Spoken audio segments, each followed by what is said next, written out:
How are you? It's been great, hasn't it? I've been blown away by the whole thing. In fact, I'm leaving.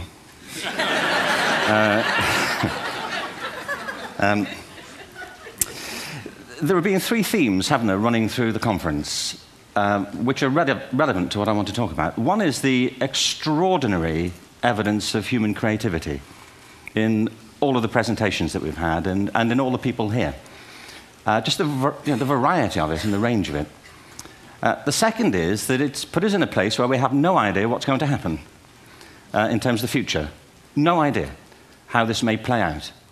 I have an interest in education. Actually, what I find is everybody has an interest in education. Don't you?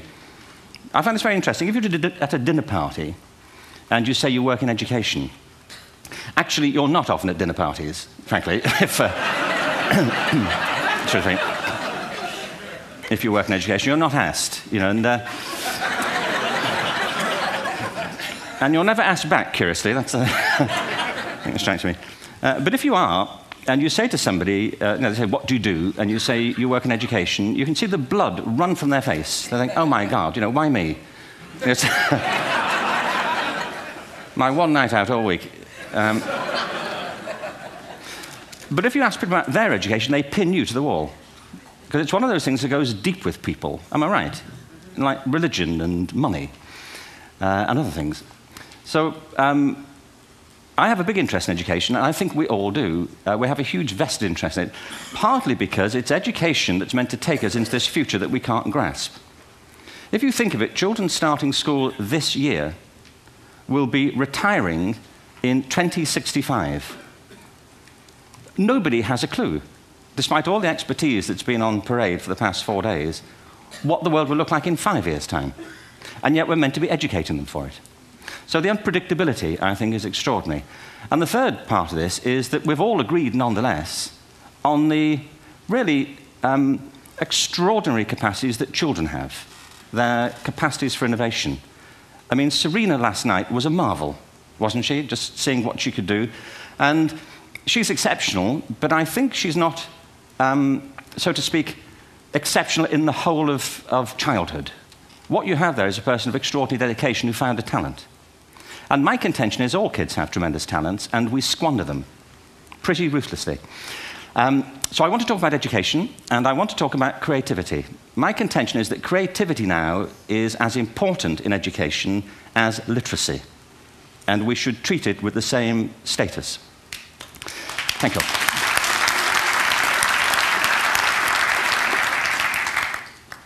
That was it, by the way. Thank you very much.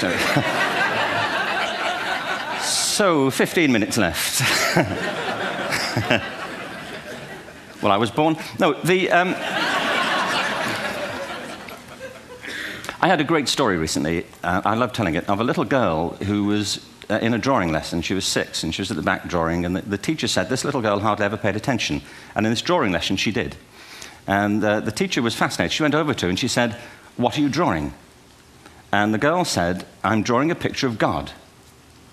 And the teacher said, but nobody knows what God looks like. And the girl said, they will in a minute.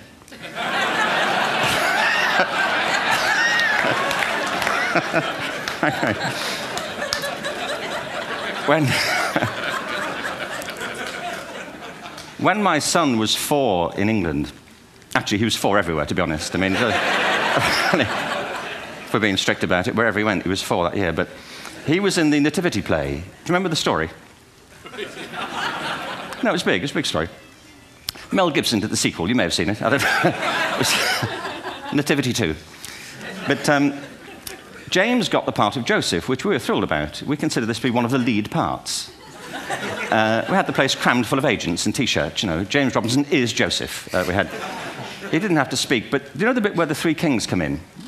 They come in bearing gifts, and they bring gold, frankincense, and myrrh. This really happened. We're sitting there, and they, I think, just went out of sequence. Because we talked to the little boy afterwards and said, are you okay with that? And they said, yeah, why was that wrong? They just switched. I think that was it. Anyway, the 3 boys came in, little 4-year-olds with tea towels on their heads, and they put these boxes down. The first boy said, I bring you gold. And the second boy said, I bring you myrrh. And the third boy said, Frank sent this.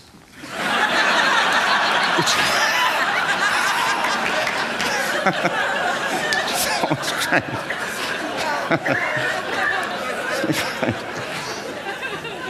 What these things have in common, you see, is that kids will take a chance. You know, if they don't know, they'll have a go. Am I right? They're not frightened of being wrong.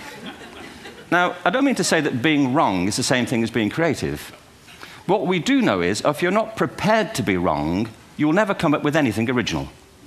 If you're not prepared to be wrong. And by the time they get to be adults, most kids have lost that capacity. They have become frightened of being wrong. And we run our companies this, by the way. We stigmatize mistakes. And we're now running national education systems where mistakes are the worst thing you can make.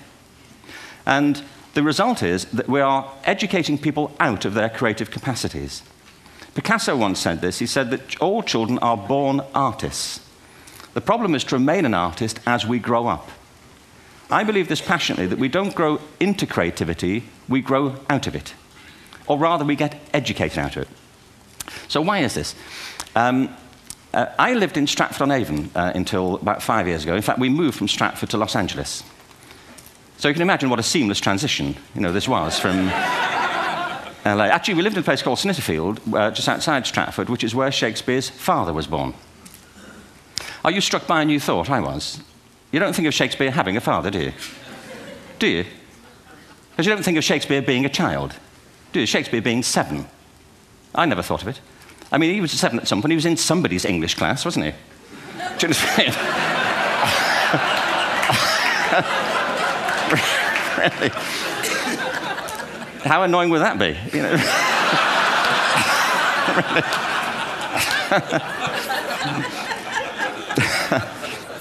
Must try harder.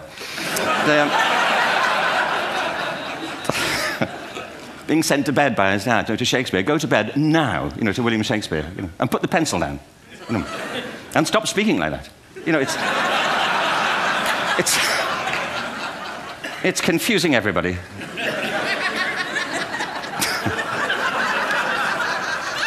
Anyway, we moved from Stratford to Los Angeles, and I just want to say a word about the transition. Actually, my son didn't want to come. I've got 2 kids. He's 21 now, and my daughter's 16. He didn't want to come to Los Angeles. He loved it, but he had a girlfriend in England. This was the love of his life, Sarah. He'd known her for a month. Mind you, they'd had their 4th anniversary, because it's a long time when you're 16. Anyway, he was really upset on the plane. He said, "I'll never find another girl like Sarah."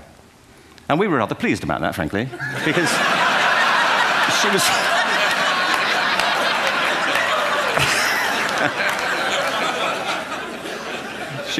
she was the main reason we were leaving the country.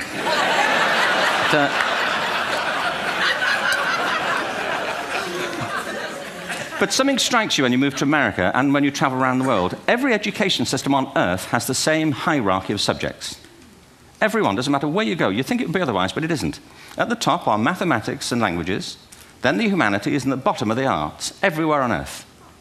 And in pretty much every system, too, there's a hierarchy within the arts. Art and music are normally given a higher status in schools than drama and dance. There isn't an education system on the planet that teaches dance every day to children the way we teach them mathematics. Why? Why not? I think this is rather important. I think maths is very important, but so is dance. Children dance all the time if they're allowed to. We all do. We all have bodies, don't we? Did I miss a meeting? I mean, I think... Truthfully, what happens is, as children grow up, we start to educate them progressively from the waist up. And then we focus on their heads, and slightly to one side. If you were to visit education as an alien and say, what's it for, public education, I think you'd have to conclude, if you look at the output, who really succeeds by this, who does everything they should, who gets all the brownie points, who are the winners. I think you'd have to conclude the whole purpose of public education throughout the world is to produce university professors. Isn't it? They're the people who come out the top. And I used to be one. So there, And I like university professors, but, we shouldn't hold them up as the high watermark of all human achievement. They're just a form of life. Another form of life. But they're rather curious, and I say this out of affection for them. There's something curious about professors. In my experience, not all of them, but typically, they live in their heads. They live up there, and slightly to one side. They're disembodied, in a kind of literal way. They look upon their body as a form of transport for their heads. It's... Don't they? It's a way of getting their head to meetings.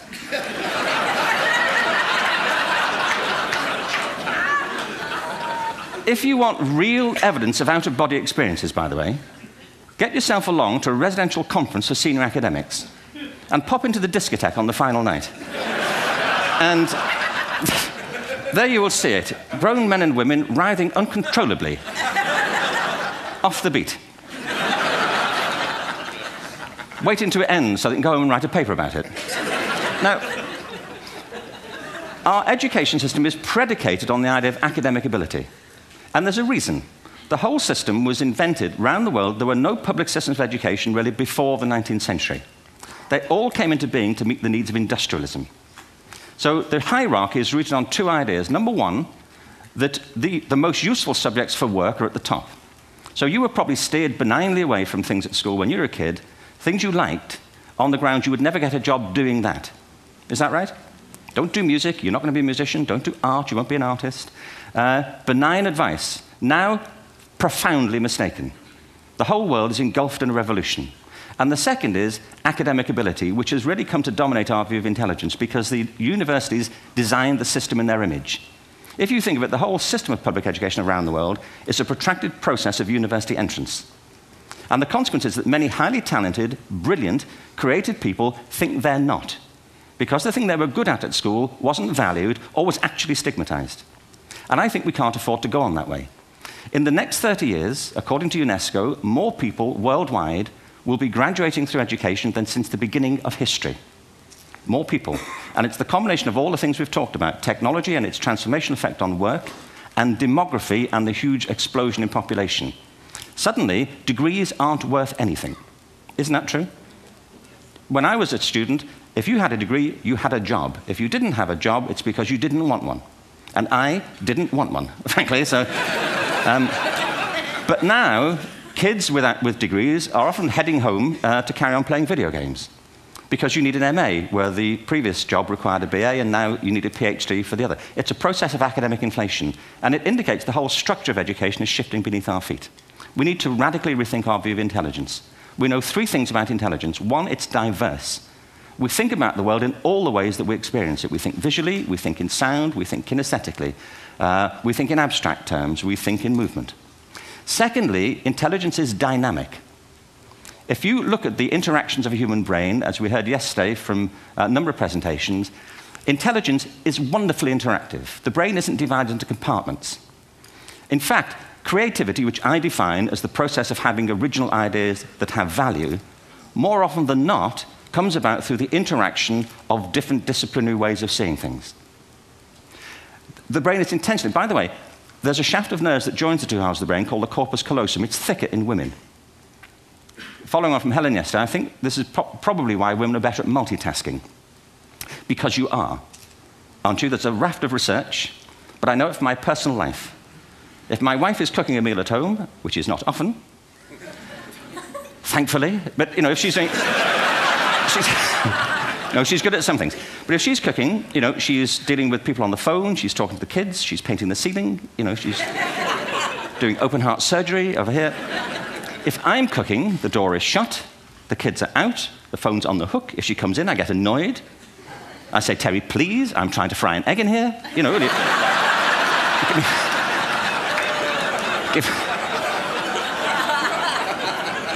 Give me a break.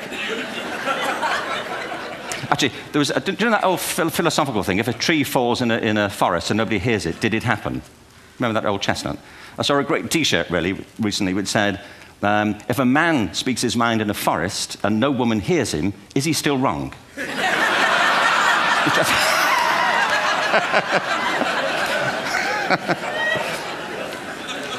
And the third thing about intelligence is it's distinct. I'm doing a new book at the moment called Epiphany, which is based on a series of interviews with people about how they discovered their talent. I'm fascinated by how people got to be there. It's really prompted by a conversation I had with a wonderful woman who most people have never heard of. She's called Gillian Lynn. Have you heard of her? Some have. She's a choreographer, and everybody knows her work. She did Cats. and Phantom of the Opera. She's wonderful. I used to be on the board of the Royal Ballet in England, as you can see.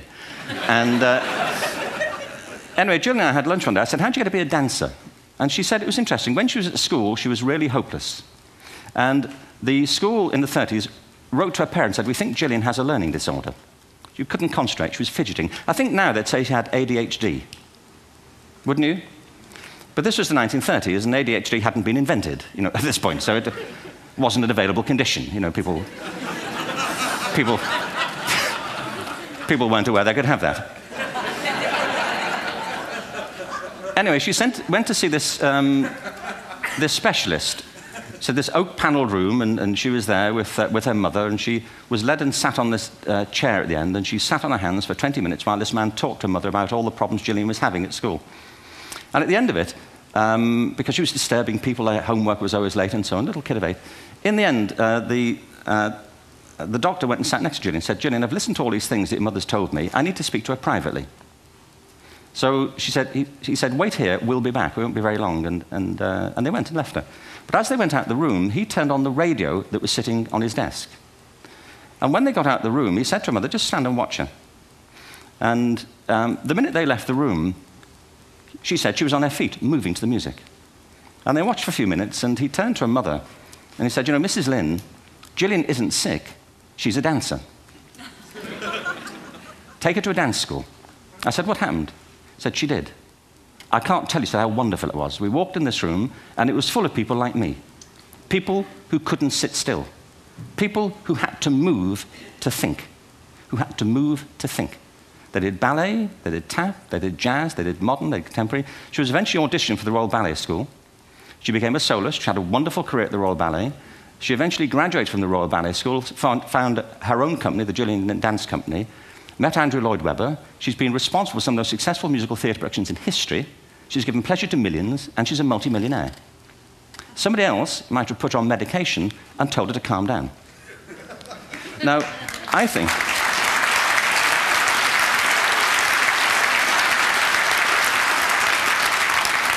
What I think it comes to is this. Al Gore spoke the other night about ecology and the revolution that was triggered by Rachel Carson. I believe our only hope for the future is to adopt a new conception of human ecology, one in which we start to reconstitute our conception of the richness of human capacity. Our education system has mined our minds in the way that we've strip-mined the earth for a particular commodity, and for the future, it won't serve us. We have to rethink the fundamental principles on which we're educating our children. There was a wonderful quote by Jonas Salk, who said, if all the insects were to disappear from the earth, within 50 years, all life on earth would end. If all human beings disappeared from the earth, within 50 years, all forms of life would flourish. And he's right. What TED celebrates is the gift of the human imagination. We have to be careful now that we use this gift wisely and that we avert some of the scenarios that we've talked about. And the only way we'll do it is by seeing our creative capacities for the richness they are and seeing our children for the hope that they are. And our task is to educate their whole being so they can face this future. By the way, we may not see this future, but they will. And our job is to help them make something of it. Thank you very much. Bravo. Hierher. Schön.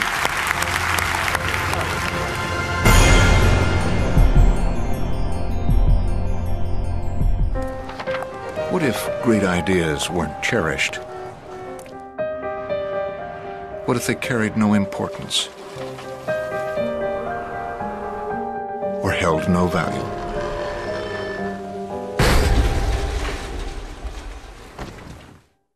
There is a place where artistic vision is protected, where inspired design ideas live on to become ultimate driving machines.